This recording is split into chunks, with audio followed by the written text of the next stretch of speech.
વડોદરાની એમએસ યુનિવર્સિટીમાં વિદ્યાર્થી વિકાસ સંઘે વિરોધ પ્રદર્શન કર્યું અને વિરોધનું કારણ છે ટેકનોલોજી વિભાગના એટીકેટી પરીક્ષા પરિણામમાં વિલંબ।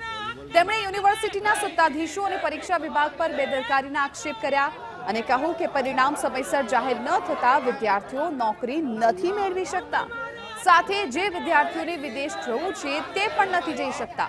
મહત્વનું છે, વિરોધ પ્રદર્શન દરમિયાન વિદ્યાર્થી સંઘનું સિક્યુરિટી સ્ટાફ સાથે ઘર્ષણ પણ સર્જાયું। તેમની માંગ છે કે જલ્દી જ ટેકનોલોજી વિભાગનું પરિણામ જાહેર થાય।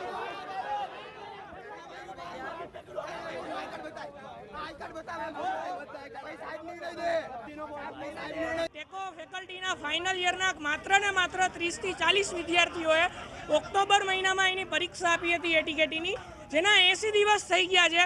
તેમ છતાં યુનિવર્સિટી આ વિદ્યાર્થીઓનું જે પરિણામ છે એ હજી સુધી જાહેર નથી કર્યું।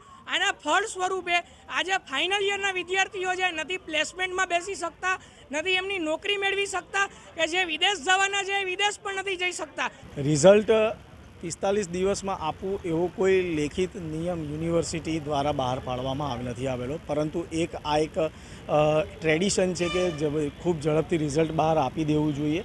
ક્યાંક ને ક્યાંક નાની મોટી સમસ્યાઓ હોઈ શકે છે। વિદ્યાર્થીઓની સાથે જે પણ પ્રકારનો વિરોધની પદ્ધતિ છે, આ પદ્ધતિ બદલવાની વિદ્યાર્થીઓએ પણ જરૂરિયાત છે।